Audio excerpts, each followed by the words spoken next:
There it is. I mean, I was like,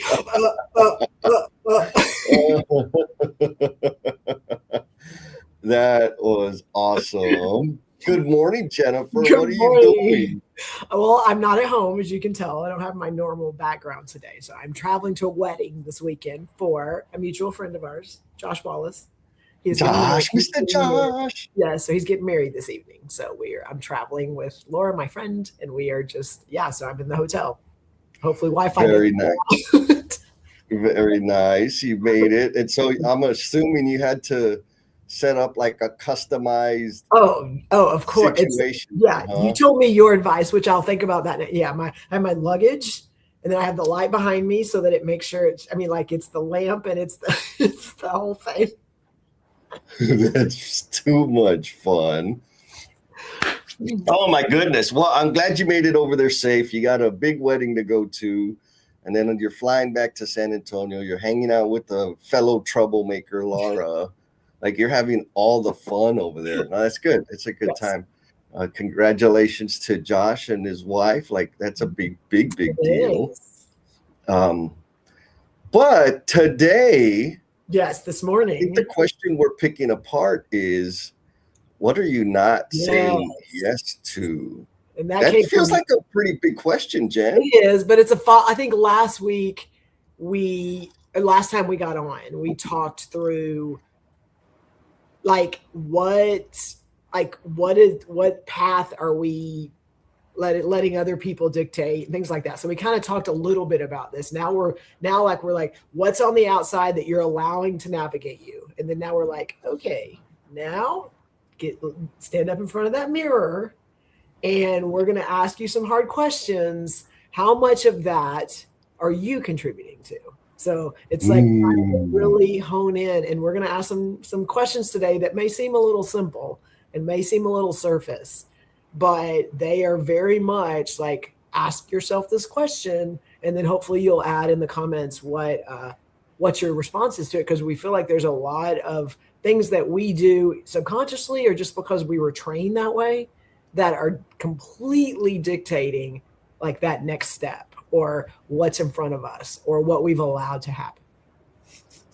Yeah, no, I'm with. For me, it's an observation on so many of the things that kept me stuck. Yes. Right, or that limited my reach in terms of impact and growing and all of the things, because I had these things in my head that for some reason they were immovable, but they absolutely, like, you can move them. Guess what? Like, and the sky didn't fall down. Like it was like, oh, okay. So I just had to recalibrate my thinking. Yes. And I recognize a bunch of, all the ballers out there in the world. Look, we already got an early riser. Miss Haiti, what's up, sister? Wait, how have we not had breakfast or lunch and you are in North Dallas? Like, how is that even So we need to schedule something soon. I agree. Right now, just warning the authorities. My next trip to DFW is August, so okay. We gotta meet up. I gotta meet up with Miss Haiti. Well, I'm gonna grab her before you, hopefully, because you always. I know you always seem to beat me, and I'm just like, how is this even possible? I like it. Okay, so people are jumping in the comments.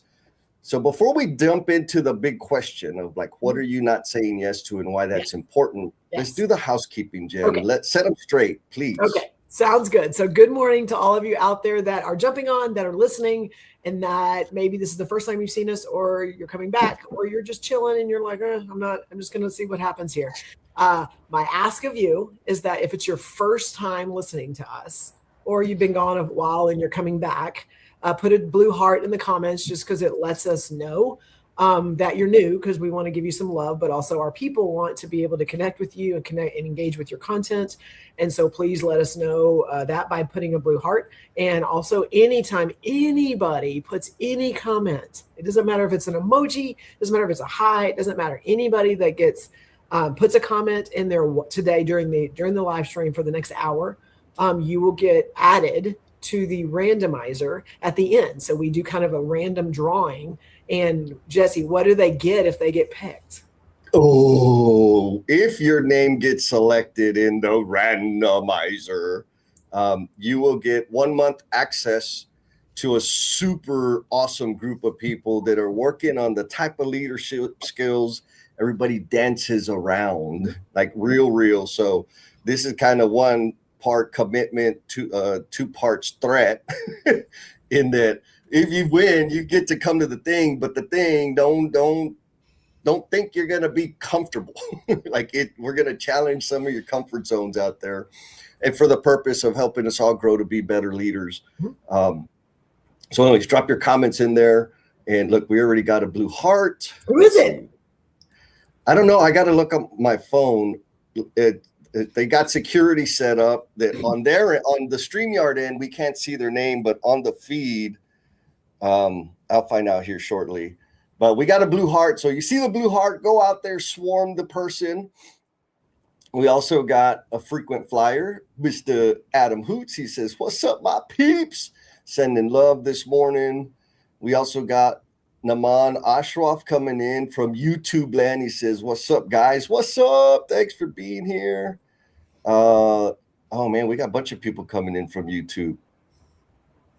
Haiti says, "How is it possible that I listen to you every Saturday?" Yeah, for real. I know. Like, what the heck? She's going to be at Build Fort Worth. I guess that's a conference or something with a booth on August 6th. All right. So there you go, folks. Oh, man, we got more. We got Seth says, "Hi. Okie dokie." So we're going to have some fun today. Let's throw up the first question. And what do you say? Sounds like a plan. Question number 1 is, who wrote the rules? So what does that mean? Like, what do you think of, Jen, when you hear that question? I think I think a lot of people, it comes in and we come into situations and it's like, this is the path, or this is the area that I have that I can work within. This is the, whether it's the career path, this is the way I have to go, or these are the things I have to do to be able to accomplish this.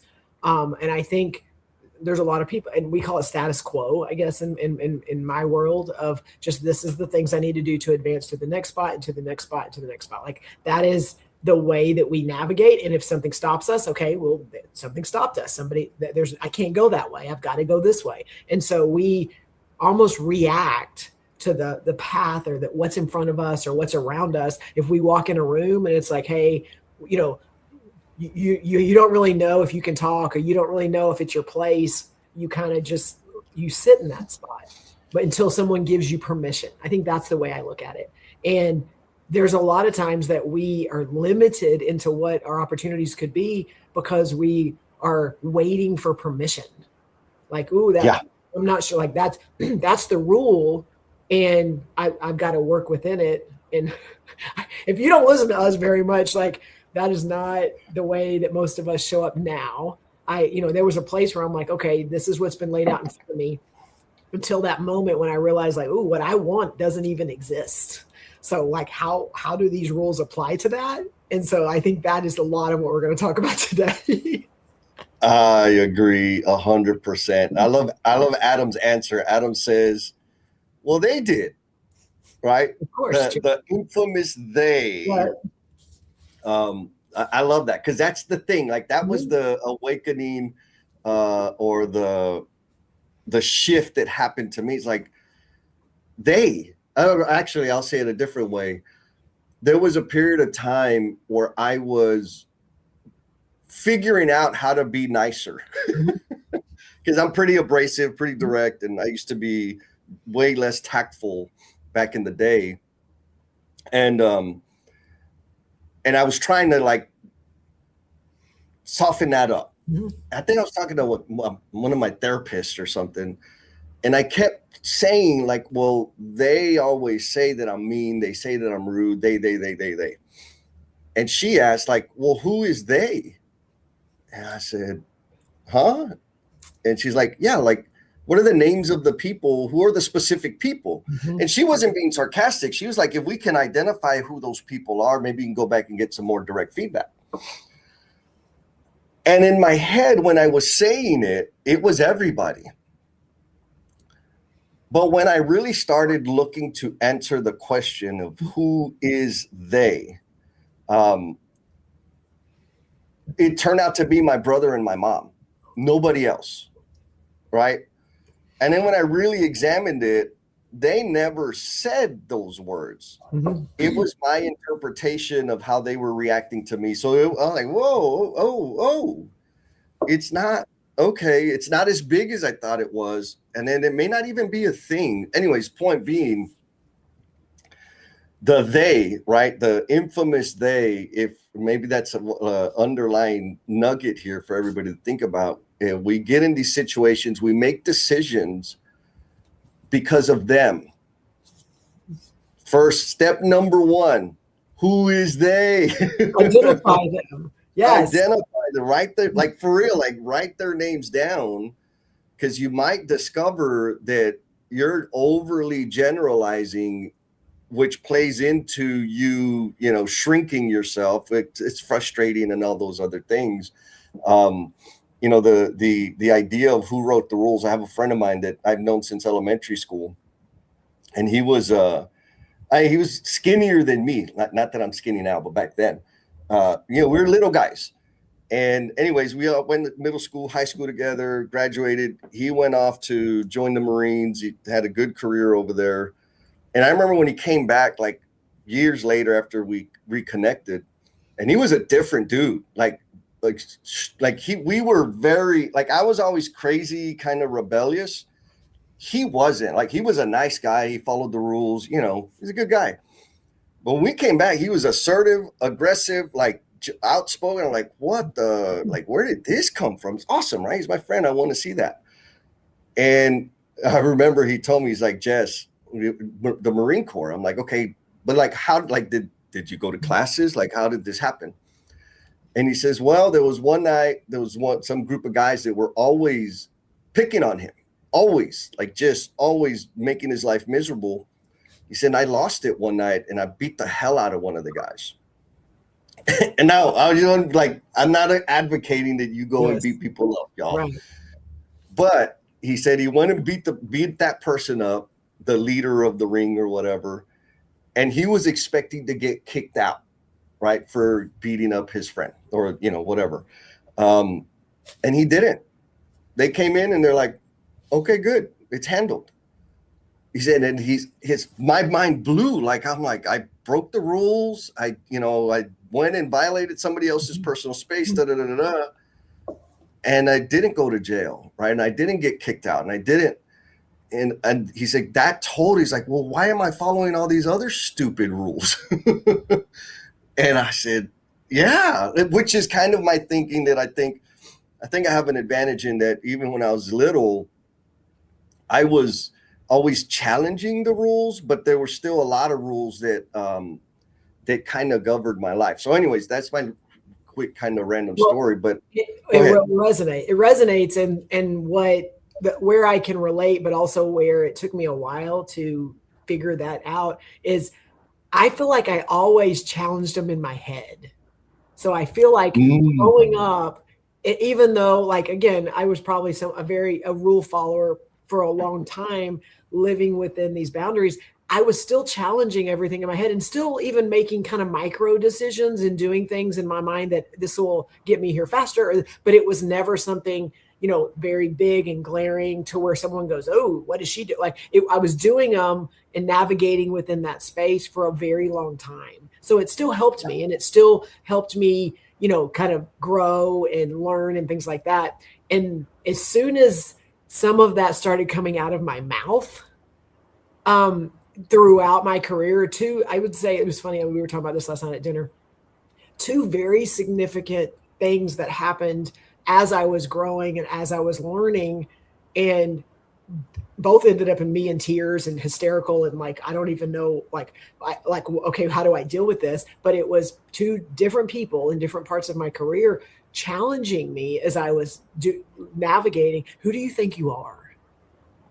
Like, who do you think you are that you can do these things, or that you can live in this space, or you can create these things? And again, when you have someone challenging you like that, like, it's a moment where you have to make a decision. And both of them ended, again, me getting off the phone, upset, because I'm just like, someone just attacked me, I felt. But then it's like what I did next. And both times they were significant times in my career where it's like, okay, then this is what I need to do. And I could have stayed small. I could have stayed in those spaces of, well, crap, who am I? Who am I to challenge something? Who am I to go, this is wrong? Or I don't agree, or you're not doing it right. This needs to change. And both of them were significant, so significant in my career growth. And so I just, when you were talking about that, I was like, oh, I remember those, like, very vivid conversations. And it was what I did next. Yes. And folks, if you're in case, like, let me clarify. The point of this conversation is to help you introspect, like, look inside and really evaluate what are the rules that you're playing by that are keeping you small, that are like, sure, there's other people and expectations, end of the day, like Adam said, but you're deciding and you're not 10 years old anymore. Mm-hmm. You can decide to challenge whatever that rule set is. So here's the question that I'm looking for answers. We got some good comments. I'm going to hit the comments. And then I got a little story where, like, for me, it was like a nuclear explosion when it happened for me. And so I'll go over that here in a bit. But first, we got Harry Prasadaro Koluri coming in from LinkedIn. What's going on? I discovered who the LinkedIn user was. It's our friend Eddie Esquivel from DFW. What's up, Eddie? Hello, Eddie. Good morning. Do a little bit of research. And then we got Clyde King. What's up, Clyde? Good morning, my crazy people. We got Mr. Jen, I didn't tell you. What? Oh, I love that. Magnanimity in action. So Milo is now a member of the Construction Leadership Lab. Milo, so excited. Because I earned the Bring a Friend pass and I gave it to Milo. I'm like, I got to get Milo in here. And then, of course, we got Adam cheating. Not cheating. He's writing his own rules. It says, Buenos dias, coming in from LinkedIn to challenge the randomizer rules. I love it. So question to all you awesome people out there in the Omniverse. Maybe it's a rule that you've already overcome and you've decided, like, I'm not going to use that rule anymore. I want to know, like, who wrote the rules that you're playing by? Like, maybe we'll go a little bit extreme. Are you playing this game of life entirely by your own rules? My money says not possible. So, okay, if we know that, we're by some way, form, or effect, we're playing by somebody else's rules to some degree. Whose rules are they? Who wrote those rules? That's the question. Think about it. I'm not advocating total anarchy. This isn't a question about awareness.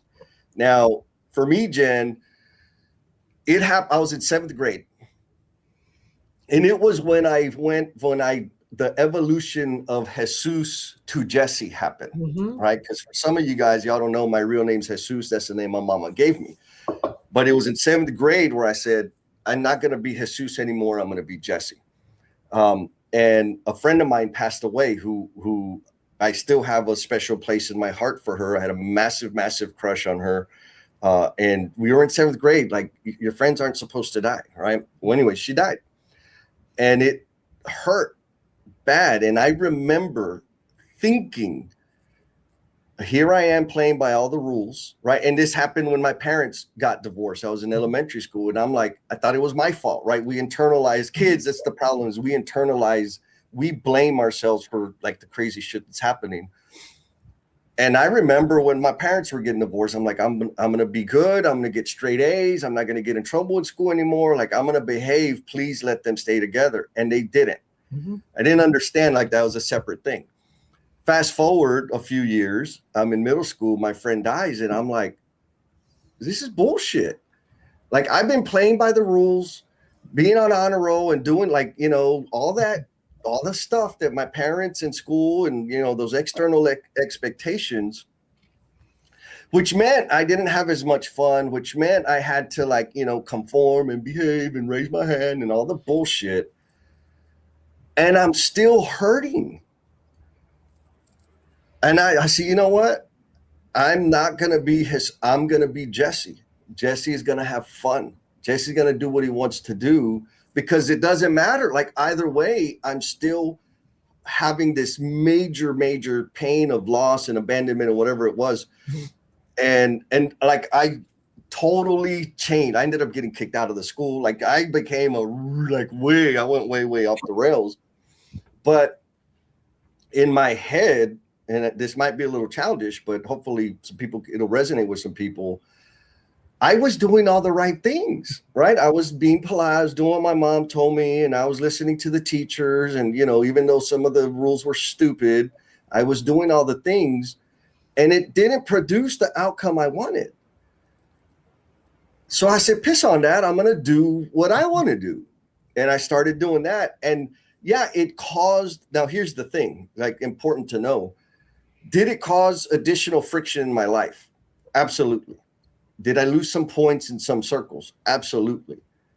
But the main takeaway, even though I didn't do it so well, was I had a better experience as an individual without violating other people. I just ignored some of the rules that everybody was, like, imposing upon me. And I think, like, that was the early exposure to really being able to see, like, oh, I don't play by these rules, and I'm still happy with what I'm happier about the life I'm experiencing. And oh yeah, of course I'm going to have some consequences. There's consequences tied to that, but I can live with them. Like, the option is, if I don't want these negative consequences, I need to follow the rules. But if I do, then my experience is going to be less than what I want it to be. So it's like, oh, it's a decision. I get to pick my consequence, or, like, I get to operate the way I want to operate and evaluate, am I willing, like, can I live with these consequences? The answer back then was yes. And so that little framework or examination has, like, grown and evolved in all the way to now, 40 years later, whatever it is. What do you think about that, well, Jennifer? the way that translates to me and what you said and how I can completely relate to that is, Jesse, there was a moment where you took control. And yes, no matter what happens after, like, you had impact, and you helped dictate what was going to happen next. And I feel like that's, to me, how it relates, because a lot of times I don't have any control. I can't, like, I'm just going to have to keep on doing what they said I need to do. I'm going to have to keep checking these boxes. I'm going to have to keep doing this if I want to grow, if I want to get promoted, if I want to make more money, if I want to do these things, I'm going to have to do these things because that's what they said. And I think that moment where you're just like, yes, and I'm going to take control and I'm going to make different decisions, and whatever happens, that's on me. Yes. And like, it's scary because you don't know. A lot of times it's the unknown, because I'm doing something different. I don't know what the outcome's going to be. The rules are set in place to where it is a very dictated outcome. It is a very dictated outcome. And if you live in that safe space of unpredictability scares you, then you're going to keep taking those steps because I know what's next. Yeah. And there are other people that, like, the unknown is like possibilities and opportunities and things that, yes, it could go terribly wrong and it could fail and it could be something that will set you back. And then you have to figure it out again. And that's a dance. And are you willing to get on the dance floor? Yes. Oh my God. Yeah. I mean, here's the thing. The rules that I've been playing by prior to that were written by somebody else for their own benefit, right? Like, simply, you ever play a board game? Those rules are written by somebody else. And just like you said, to produce a particular outcome. Mm-hmm. Like I was not there in their brain when they were writing the rules, right? It was for them. Be polite, be nice, all these things, right? Follow the rules, don't make a mess, respect authority, like all these things that I was brought up by. Was sure there was some benefit for me, but really it was so my mom didn't get called to the principal's office, right? I mean, maybe I'm minimizing a little bit here, but like for real. And so fast forward to now, take that lesson to now as an adult. It's like somebody else wrote the rules that we're all playing by. And then we get frustrated, especially in the professional space of like, well, they're not nurturing me. They're not investing in me. They're not giving me a time. Like all of these things is like, number one, it's not your business. It's their business. They wrote the rules to benefit them. You decided to play them. Yes, it's their business. Like, just stop and just at that point, it is their business. They get to write the rules. Yep. And you can make a beautiful living, build a life, raise a family, playing by those rules. But like you said, you're gonna like that law. That path is defined. Follow the rules, and you'll get that outcome. Violate the rules, you don't know what you're going to get. Now the issue, so it's not a big deal if you're fine and you're content and everything's good. Just keep doing it. Like, don't go start breaking rules just because you watch a stupid live stream. But if you're irritated, frustrated, discontent with your life, you're playing by, it's because you're running a script, right? For somebody else's life that's not serving you. And you have to make a courageous decision to play by your own rules and accept the consequences of doing so. So we got Eddie here saying, yup, checking boxes for someone else. Again, there's nothing wrong with that. Like, if you're doing it, I'm like, do it. I'm not. I'm checking my boxes. Now, if you're irritated or frustrated, then maybe start thinking about what rule set would be optimal for you. We got Miss Haiti says, where I come from, they say, el que escribe la regla, escribe la trampa. Whoever writes the rules also writes the tricky, fishy things. Yes. See, Haiti knows, right? Whoever's right, like there's something behind that is not in your interest necessarily, like you as an individual. And so we've got to come up and start. You don't have to. My recommendation is if you want to have like design, like if you want to live your life by design, you're going to have to rewrite the rules. Because if you want the optimal experience for you, I hate to say it, you have to be the one to write the rules for you. Like, Jesse, you can't write the rules for me and they be optimal for me. There's going to be, even if you're doing it for me, there's still something in you that it's going to be like, this is how it's going to benefit me. This is what I see. These are the things that I think will help. Like, it's still you writing them. Like, if you want the optimal experience, and we're not saying, again, you don't have to all be Jesse and just quit your job and go and start a new company, but like you can still work where you are and start going, here's what I need. Here's what's great for me. Here's what's going to help me in this, whatever this path is, or this is what I want to do, or I want to try this. Like, what are you doing that is then going to put you in those positions? It could be a little crazy and janky and all the things, but what are you doing that is stepping outside of that very dictated path? Yes. Oh, I'm glad you talk about my crazy decision to start my little business over here. So the next question is, where are you playing small? Now, Jen, like you and I, we very intimate. We know a lot about each other, the inner workings of our minds. Yes. Now, from the outside, I'm sure a bunch of people are like, those two freaks up there on the screen never played small. Yeah, have you ever played small, Jen? For a very long time, and I mean, again, I am 6 foot, so it's like, well, let's be real here. On when we talk about playing small, is like where, like, and you know this because there was a long time to where, for me, what playing small was is I defined my value by how it contributed to someone else. And I'm not to say like we need to know, like, because customer value and all the things that you and I swim in, and we've got to know what the customer value is and how can I help, like all of that. So I'm not negating that it's important to know how you can contribute to other people's value, but I'm talking about your own personal value and what you're able to do and what you're able to contribute to and how you're able to impact, and you and I to the impact and influence the bigger industry than just this is why I get paid. And I think that's the point I want to make, is for the longest time, well, Jesse, this is what pays my bills. That's how I defined my value. And once it became, yes, I'm doing these things and I'm doing them well, but also I could do these other things, that then it's me going, this is my purpose. This is my passion. This is how I can help a bigger industry and help people see and open their eyes and connect and do things bigger. Like that wasn't anything on my job responsibility list. Like it was when I started seeing my bigger purpose, but also things that I was not choosing to do.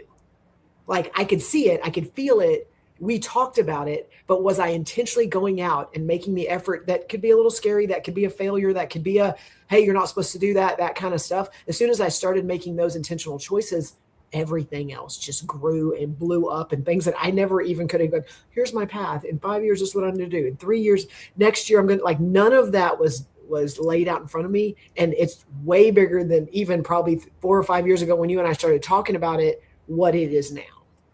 Yeah. Oh, I love it. Okay, so I want to pick on you a little bit more. Do it, please. Was doing the live streams, right? We started off with the 5S love letters.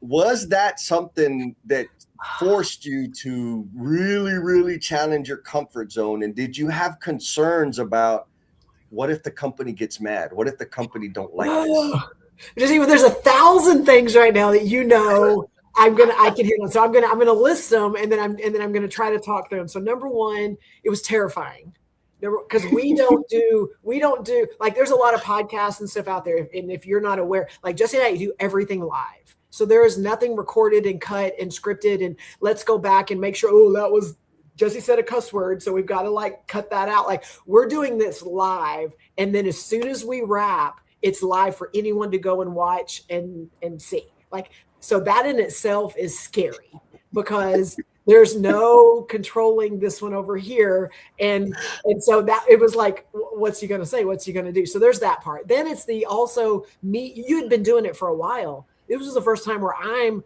on screen talking, like, what am I going to say? What am I going to do? What's the topic? What are the questions? What can I say? What are you going to say? How are we going to hand off? What's the transition?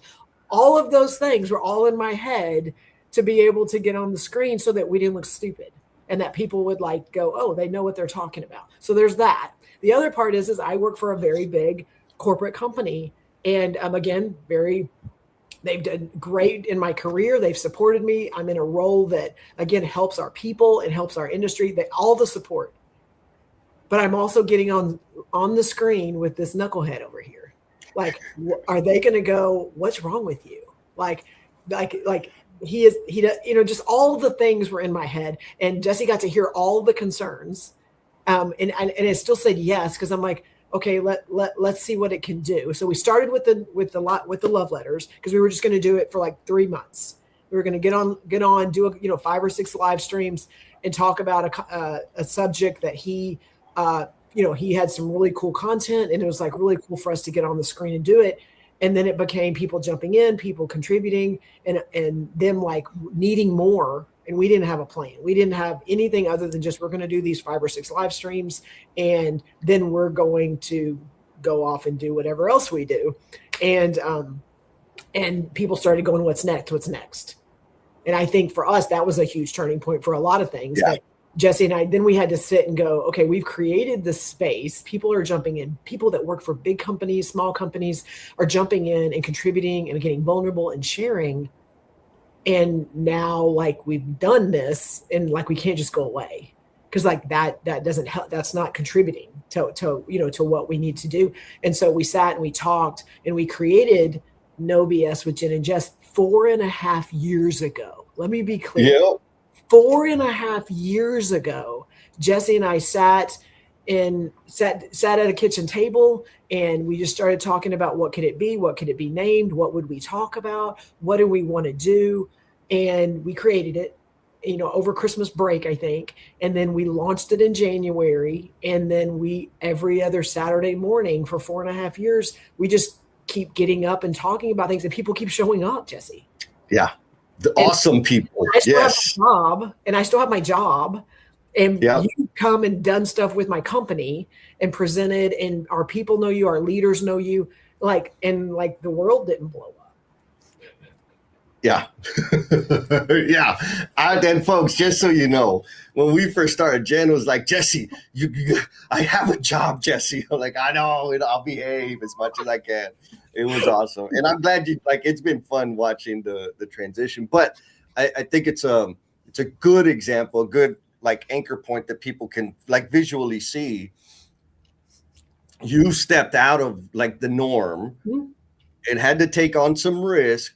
It could have been a disaster, but it's been pretty damn good. Maybe a little bit more than pretty damn good. And just one more point, and then I'll let you go, is anyone out there, and I say this to everyone, and even people say it to me, is anytime that there's something that you're not sure about.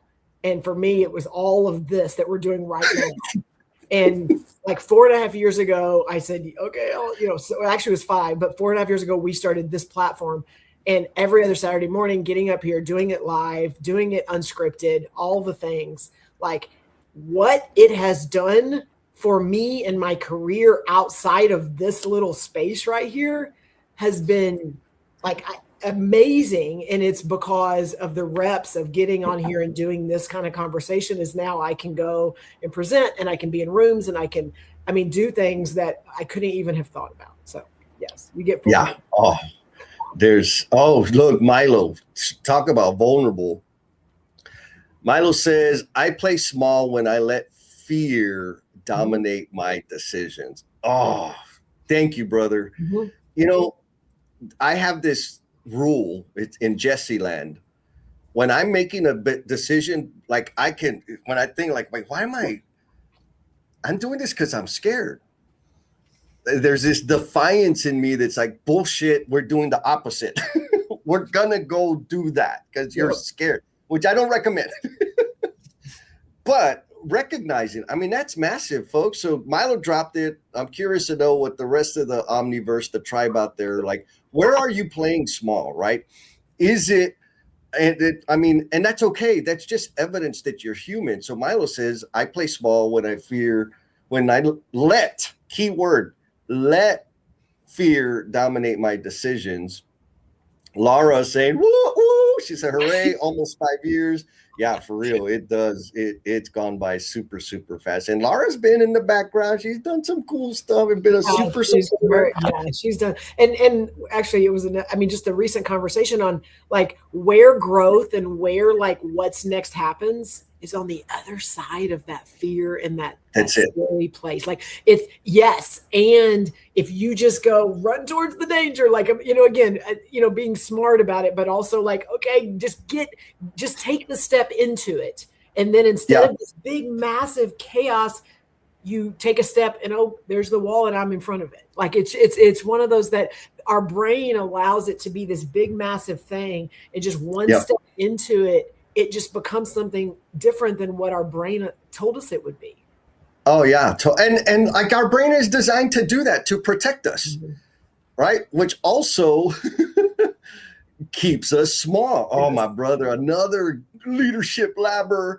Russell says, I play small when I talk more than I listen. Yeah. Oh, I like that so much, right? We dominate the conversation so that, and I'm not accusing you, Russell, but I know I've done this long time ago. I'd get I want to make sure that I'm the authority in the room, that I don't lose credibility, that everybody knows I'm in charge. So I do all the talking, which keeps me comfortable, but didn't help my team grow because I didn't give them any space to contribute. Right. I love that. It's interesting the way he says it, because I would say that comment of I play small when I talk more than I listen, there are probably people out there also that go, I'm playing small because I'm not talking. And so Agreed. I love that. And I think there's also people, because I know I've been in rooms where I'm like, who am I? Am I like, what authority do I have? What credibility do I have? Why would they listen to me for the longest time? Even though I had it all going on in my head, but I just I didn't want to sound stupid, or I didn't want them to go, who are you? You don't have a construction degree. Why would I all of that was in my head, and it kept me me playing small, because they have all of this and it's just me. And when I was able to reconcile that and start voicing it, all of a sudden they're listening to me for some reason. Mm-hmm. Oh, Jen, so my story, one of my many stories of me playing small, it was back when I was with TD, right? I was a foreman. I think I got promoted to superintendent, and I started doing I guess they would qualify as training. That's what they saw it as. But I was teaching my friends how I studied the budget, studied the estimate, and built my plans, and all the nerdy shit that I knew. And we would do it at the bar or after work on the week. Just they would ask questions like, "How do you do that?" Like, "Oh, like this. Let me show you." Anyways, fast forward, I was doing that for a while. And I decided, oh my God, I need to leave the company. Not because there was a bad come, but because I needed to do more. And I told my boss, I submitted my letter of resignation. I was going to go work for the school district for a 70% pay cut, but I was out of debt. So whatever, right? I was going to take a job with the school district doing helping people. Mm-hmm. My job as a superintendent, I couldn't help people. I just went to stupid meetings and fought and argued and had the same fights and arguments, budget schedule crap all the time. I was sick of it. And because that was my responsibility, I couldn't help my friends. So it's this is stupid. Anyways, the company said, wait a minute, Jess, we don't want you to leave. They tried to offer me money. And I'm like, guys, they're going to pay me this. And they're like, what the hell's wrong with you? And I'm like, I need to do something that's meaningful, and I can't do it here, not in this role. And so they came back and said, well, what if you become our full-time trainer? And I remember, I'm like, I'm not a trainer. I don't have any certifications. I don't have any qualifications. I can't do that. And I really in that moment knew it was no, never. And then luckily that one boss, he was like, Jesse, you've been doing it at the bars. You've been doing it after hours. I'm like, oh yeah, I have. Now you get paid for it. Oh. And I was like, man, I don't even know how to respond. I need to think about it. So they gave me time to think.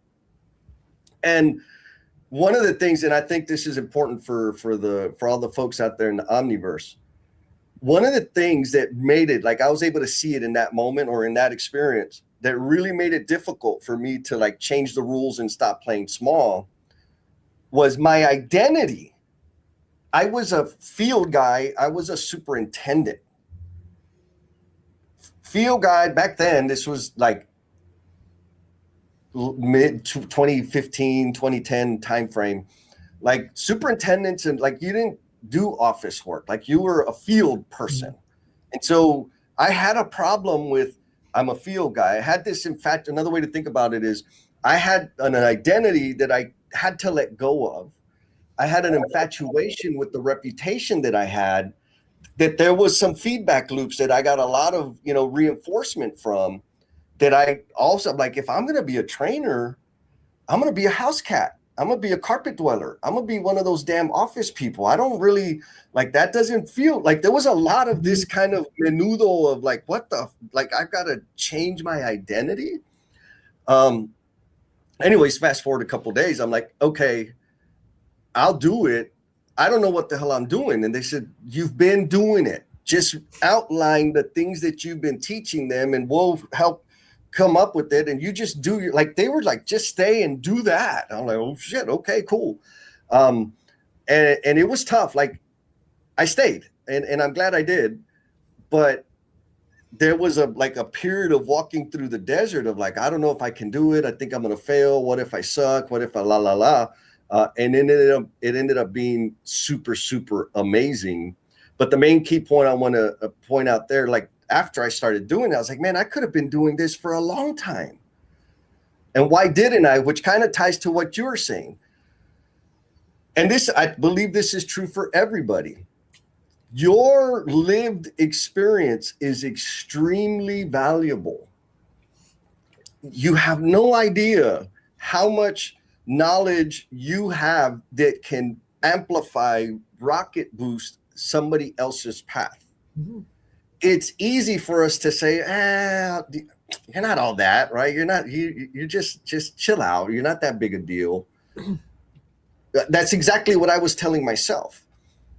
The truth is, though, your lived experience can bring tremendous value to other people. You just have to break that little rule of let the ones in charge handle all of that and contribute your experience, contribute to somebody else's path. And so, or another way to think about that is what's obvious to you is not obvious to everybody else, period.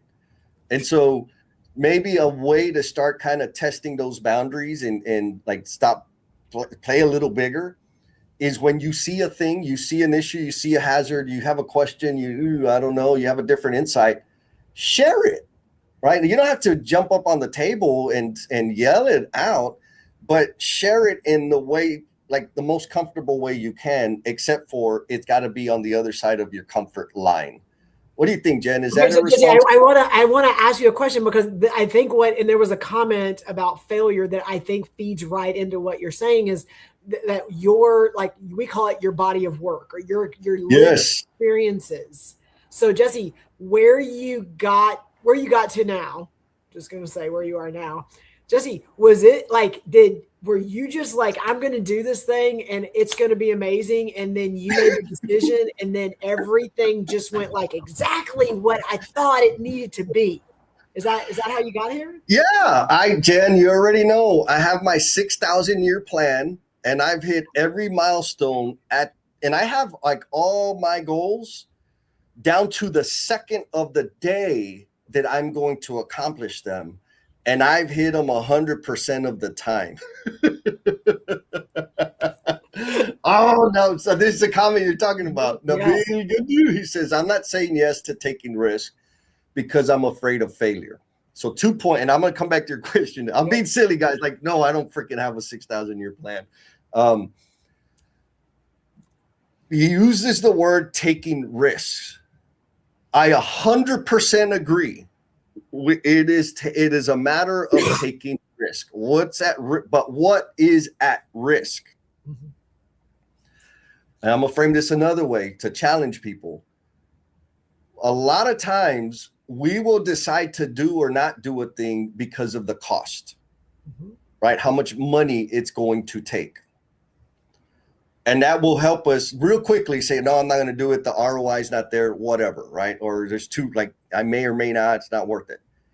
But what we almost always ignore that we're also risking every day is our time and our energy, right? If you don't have money, the only thing you have to risk is time and energy. Mm-hmm. And I think of those in there's two separate things. Mm-hmm. Time is one thing, energy is another thing, money is another thing. There's resources, you risk them. And so if you start looking, maybe consider this, if you start looking at what's at risk and include your energy and or your time that you have been risking with dumb, boring people, you have been risking on things that bring no value to you or the people you care about, I think it'll help us change our perspective on like, oh shit, I do take a lot of risk. I just wasn't counting like the really important stuff. I was counting the easy stuff. And again, Nabil, I appreciate you being vulnerable and saying I am afraid of failure. Because it's not fun to fail. Now, my brain is twisted because now I'm like, I'm gonna fail. How can I set things up to minimize the negative impact of the failure? Because I know through a lot of reps is the answers that I'm seeking that help me feel good about the risk are on the other side of action. So it's like I get as much information as I can get. And I was like, oh, I still don't have enough information to guarantee the outcome I want. And I won't until I take the action. And then I do the damn thing, right? And I, figure it out. So I totally get being afraid of failure.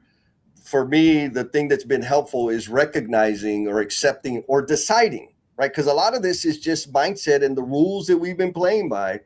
I just decided that failure means something different to me. And I get a lot of shit for it. Like, Jesse, that's not failure. I'm like, okay, on your rules, but on my rules, like I'm playing by my rules, baby. Right here between these ears is Jesse land. And I get to write the rules. Yeah. And so back to your question, right? Did I have a 10-year plan and all the bullshit? Like, no. I just knew this was my plan for starting my business. I need to save up 18 months worth of cash to sustain my life so that I could quit my job, so that I could learn how to start a business. That was it. That was the plan. I don't have an MBA. I didn't write a business plan. And I mean, some really savvy business leaders out there that were my bosses and, mentors now were like, what the hell's, I remember I talked to one of my buddies, like, man, I always kind of knew you were going to go off on your own thing. You're that kind of person. You have that kind of energy. And he asked me, he's like, so what's your business development plan?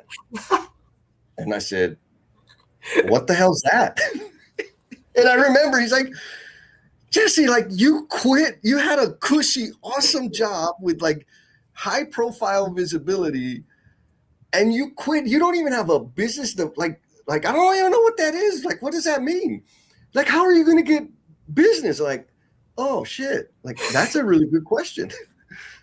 And so my point is there were a lot of people, and to date, there's been a lot of people that have really good advice of how to go about building my business and doing the thing. But I don't follow that advice necessarily because it's for a particular set of situations, set of outcomes, and that's not the outcome I want. So I pick and choose the bits that I like that make sense and I plug them into my thing. And so to answer your question, like, no, I didn't know. What I did know is that when I decided to start my business or that I needed to start a business, I was in a situation where I had a really great job, amazing job. And about 2% of my time was spent doing things that were fulfilling to me. And it was a freaking awesome job. 98% of my time was filled checking boxes, right? Doing the job, which was great, but it didn't bring me fulfillment. And in that moment, I was like, okay, I can stay on the comfortable path and play by their rules and continue to push my agenda. And it's going to take me about 10 years, massive, massive organization, right? To spend 5% of my time doing these things. And I can piss and moan and complain about the culture and the leadership and blame them, right? I could blame them, or I could get real with myself and say, wait a minute, it's not practical or reasonable for me to expect somebody else to fund my dream, to somebody else to fund the life that I want. Why don't I like stop talking smack and step up and make it happen? Like that's what happened. And I did. And like, I don't know how it's working, but it's freaking work. I've been in business over 4 years now, not following all the rules because I recognize those are like, that's not what I want to design. That's not the outcome I want to have. And so has there been risk? Yes. Has there been losses? Yes. Have I failed, Nabil? Chingos of times. And guess what? Like, awesome. I got new data. I got new intel that's real that I experienced, not read or heard, that I can now take forward and apply to myself and also share and contribute it to others. Okay. Thank you for that. That's awesome. So I want to, you just summarized a lot of things. The way that it translates in my head is, and you let me know, unless maybe you experience it different than me.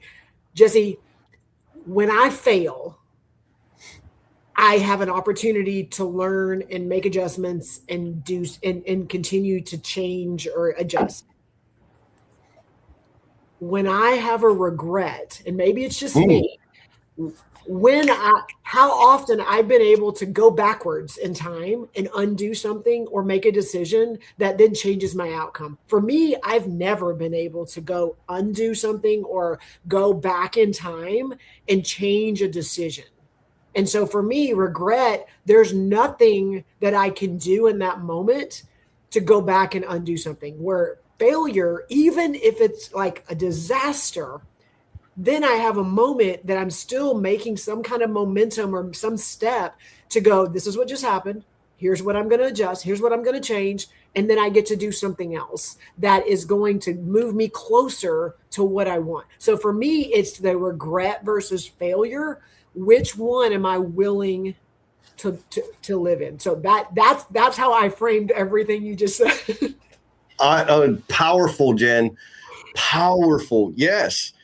You can't do anything about regret, right? And so, yes, I'm gonna leave it up there. Like, if you're gonna live with regret, you're always gonna wonder. Yes, I'd rather know. Yes, right. Like, I know. I don't have to wonder. Like, all right, Nabil says yes. Awesome, brother. Appreciate you, man. Yeah. No. Regret is, in fact, for me, that's a path to fast forwarding the end of my life. Like, regret just eats me up. It's not good. All right, so we got 4 minutes till we do the randomizer. So folks, drop your comments, drop your emojis. I want to shout out some rascals that just popped in here. Jeremy Blair says, good morning, ladies and gentlemen. Yes. Good morning, Jeremy. Brother Mike Chili Childs. What's up, Mike? How you doing, my brother? And then we got, let's see, we got a couple of points. Where is it? Oh, if y'all want information on the Build Fort Worth thing, Hades dropped the link in the chat, so check that out. And if you get to meet her, take a selfie, even though I'm not going to be in it. That's okay. So Milo says, in my opinion, it's not that one needs to change one's identity, but rather become aware of one's dignity. And acting upon that self-awareness. Easier said than done. Oh, man, we got some deep stuff. Milo agreed. So I'm going to say that what it's making me think is this. There have been many times in my life where I've played small, where I kind of didn't say what I should have said, what I wanted to say, where I didn't take the action that I wanted to take. And every one of, like, now I recognize those decisions as self-betrayal, which is the cousin to regret, right? Like, I can't go back and say that thing or change that thing. And so for me, I don't know if everybody else has this. There are times and situations where there's stuff happening. I'm like, man, whatever. I'm just like, it's fine. It's handled. The thing has been said. Not a big deal. I don't need to say anything. But then there's times where it's like, I could feel it in me. I have to say the thing. Like, I could feel it in my gut. Like, right here, I feel like energy, pressure, whatever. I don't know what the hell it is. I'm like, and now I recognize, like, oh, okay, I need to say the thing. Like, I can't like not say it. And so I say the thing. Does it impact or change the thing? I don't know necessarily, except that I don't betray myself. Because in the past, when I do get that feeling, that compulsion to contribute and didn't, it ate at me forever and ever. And so for me, that's my version of what Milo said, right? It's becoming aware of your own dignity and acting upon it. Right? Like, the opposite of that is self-betrayal. And like I said earlier, is directly related to that regret thing. What do you think, Jen? Well, I mean, I was thinking about when you said that feeling you get, like, I literally could just, like, my brain put me back in that moment where you're taking that breath. It's almost like, for me, it's you're at the water park and it's that big slide that, like, is about to drop you. Like that, I can put myself in that spot and feel that I'm about to go over this hill, and I pray that that nothing happens. But when I am experiencing that, whether walking on stage, whether about to go into a very hard conversation or going in to present something to someone and have no idea, when I can like take that breath and like, okay, get centered, like I'm going to say every time, and I don't say that because nothing happened every time. It wasn't as bad as I expected. And what happened after was Yes. so like enormous for for my path and what it was. And it was again what I thought it was going to be, just being able to take a breath and do it, and then like be scared and be sweaty and be like, oh, I don't know what's going to happen.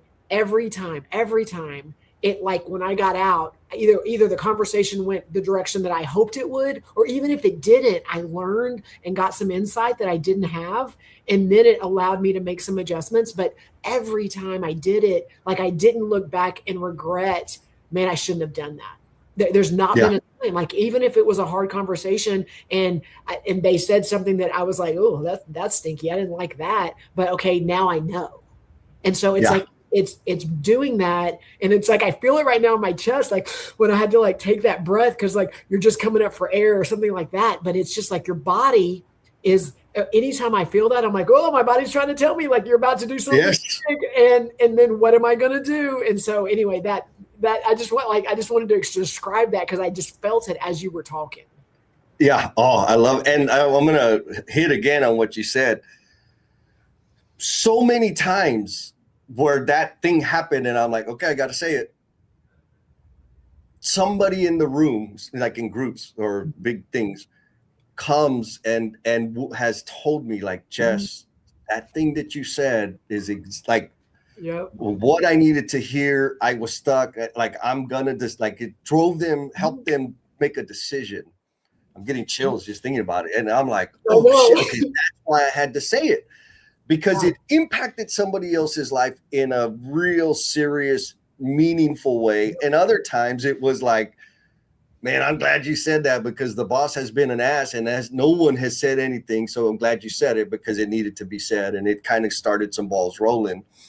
But to your point, that like the outcome on the other end of it is massive, like crazy. Not doing it is torture. I mean, that's and when you choose not to do it, like you don't know. So like by just making the choice to do it, like I couldn't go, oh, I'm going to impact that lady in the back corner that's sitting at the table. that like, I mean, like there's been times where I've made a decision on how I'm going to do an intro. And you and I've talked about it. Like it's normally, I'm Jennifer, here's my role and here's what I've done and here's my experience. Or, hey, I'm a mom and I have this and I have like the way that I intro, sometimes I change it and I do it. And I'm like, this is scary because I'm a professional and I'm in front of a room of people and they're just going to be like, what do we care about her kids and her brothers and her dad? Like there's things that it's scary. But I did it. And then I went through and the lady in the back in the corner was just like stood up and goes, I don't have a question, but I just want to thank you because I'm here and I have a kid at home and like they have dyslexia. I mean, they just started opening up because I said something that like somebody else wouldn't have said. And it's those times where I'm like, how am I going to know that person needed to hear it unless I just say it? Yeah, no, it's back to Milo's point, right? Honoring yourself. I think start by like pushing away through the rules that they made is a way of me honoring myself. Now, I'll also add, when I was a teenager, maybe 20s and 30s, I wasn't honoring myself very well, but I eventually figured it out. And I also want to point out, folks, like if you're feeling attacked or triggered, it's natural, right? It's not because we're less than. We just have a lot. We come up with being conditioned by our parents, the people at school, the teachers, authority, da da da da da. So it is a lot of friction to break through. So I'm going to post the next question, and then we're going to do the randomizer. Okay. So here's the next question for everybody out there in the Omniverse. The question is this, and Jen, you get some extra time to think about your answer for this one. Is what is one piece of advice you grew up believing that you now question? So folks out there, drop your answer, your response in the comments. And you know what? I'm going to be extra nice to everybody. You can be judgy. What is some advice somebody you know grew up believing that's not serving them? You can like disassociate yourself from the reality of the question here. We'll come back to that question after we do the randomizer. We got 14 entries, Jen. 14 in the randomizer. Come on, come on, come on, come on. Let's see who we got. Let's see who we got.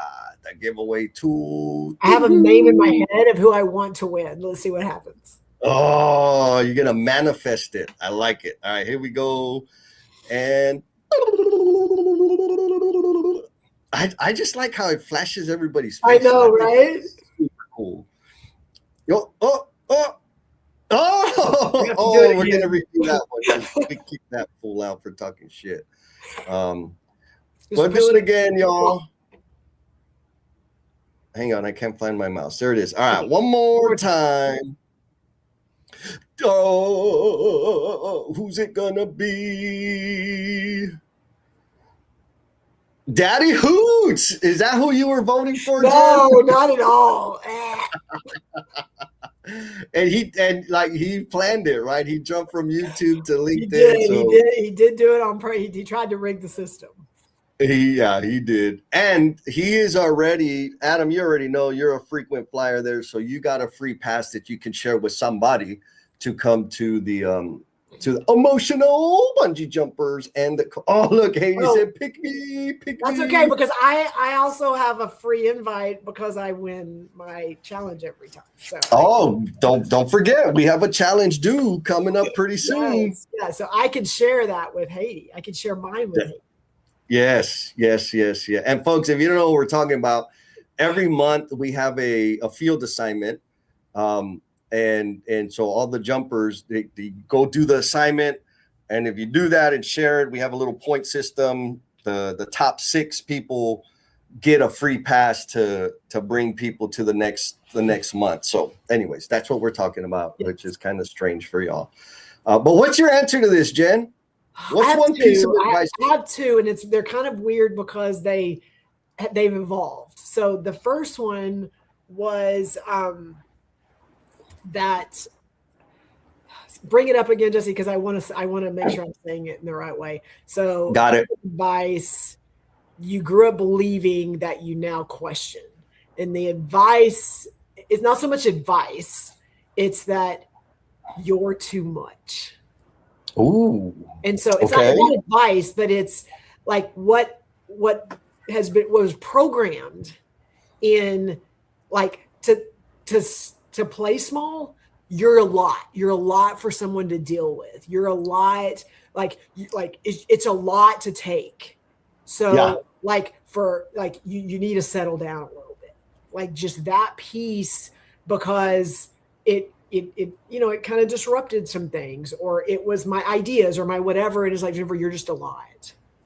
Yeah. You're too much for this, whatever. And it dictated a lot of how I showed up. And it was weird how it morphed, because, and this is why I have another answer, is the other part of it was I needed to be vocal to be validated. I needed to say, I needed to contribute. I needed to like they needed to hear my voice in a room to validate that there was a reason I was there, but that I had value and that I could contribute. And so it was that idea of being too much, then, but also reconciling it with, but I need to contribute to show value. And so the growth for me and the morphing of that is, and you know the story, is that now my goal when I walk into rooms and sit in meetings is to not say a word. And they need me and they need something from me, then they address me and they ask me, and everybody's listening. Yeah. Nice. Oh, I love it. So that's, it kind of, it answers it, but it doesn't, but it kind of shows the morphing of the growth that happened because of the misconstrued idea of something, but also all the things that I've been able to figure out. Yeah, no, I love it because I mean, it's a beautiful example of some of the conditioning, training, things that happen that shape us end up producing maladjusted behavior. Yes. Right? Like they said, you're too loud, you're too loud, you're too big, you're too much, whatever that was. That didn't feel good. So it's like, okay, I need to be smaller. But then it creates this weird situation where it's like, well, I need to be heard to feel, I need to make mouth noise to feel heard, which is not the same as contributing. Right. Yeah. And then you got to like filter through that whole thing. And I think there's a lot of stuff, right, that people deal with. I know for me, the advice, the conditioning, whatever it was that I grew up believing was the respect your elders, respect authority. Now, I'm not going to say that's a bad thing, but I had blind respect for my elders and authority.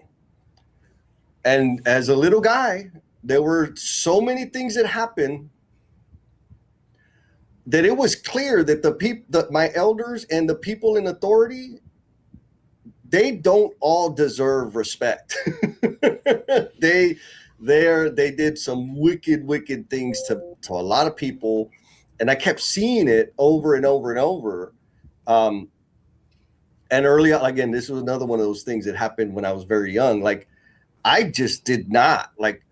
You are my.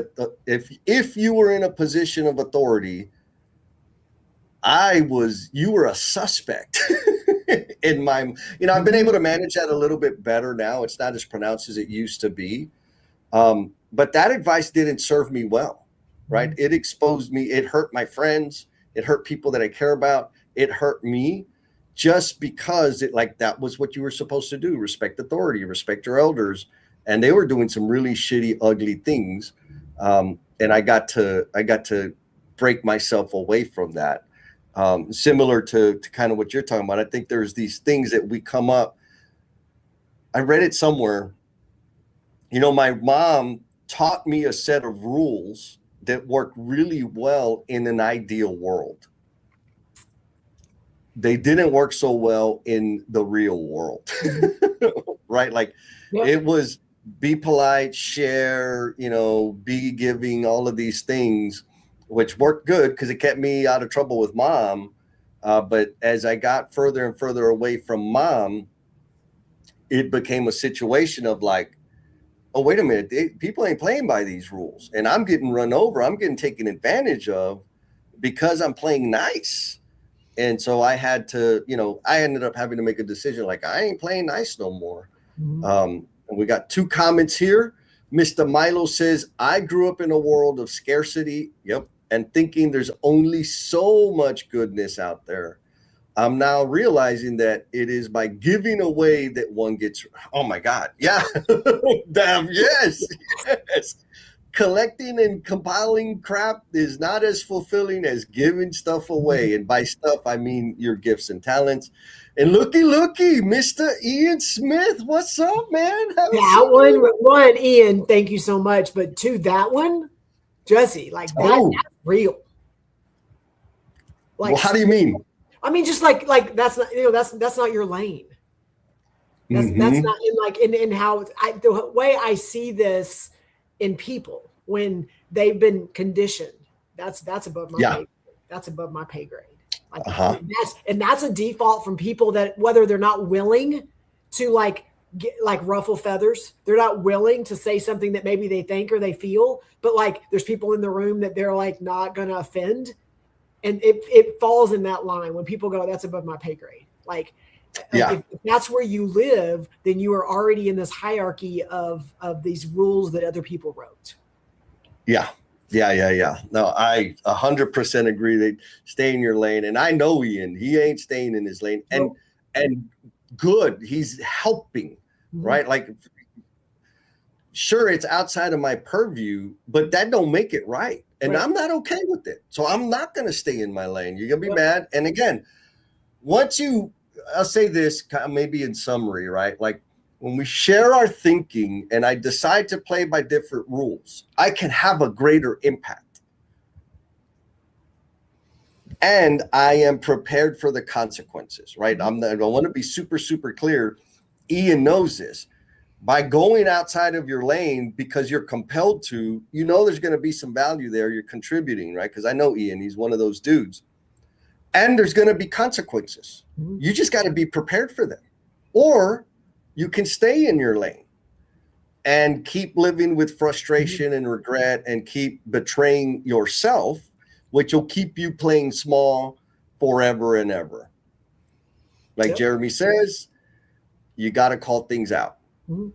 Some people can, some people can't. My suggestion is, folks, do it just a little bit, just one more time than normal this week, and then do it again next week. And you'll start seeing like, oh, it's not that bad. All right, so we're not having an after party today. Jen, you got any closing thoughts or wisdom for the crew? No, but I've got some ideas already for our next live stream, so that'll be coming out soon. But I just want to double down on when you are scared of failure, then you have no idea what could have happened. Yeah. And so like, just think about it, like just taking a step into it, a little step, a tiny step, whatever it is, like, and then see what happens. Because sometimes, it's not as perfect or great, but also you learn from that. And then you're able to continue to move forward with it instead of sitting there and stuck. And then you're like looking back going, oh, I mean, maybe I could have done that. And then where would I be now? Like those are places that you get to choose. Agreed. And this is for the person that's out there that's thinking, well, yeah, it's easy for you to say Jess and Jen, like y'all are super fancy and whatever. Like all it takes is you to shift your thinking. All it takes is for you to decide to shift your beliefs. And you have done it before. I know people out there used to believe in Santa Claus. Do you still believe in Santa Claus? You used to believe in the damn tooth fairy. Do you still believe in the tooth fairy? You can change your beliefs. That is evidence that you can choose your belief system. So start choosing, man.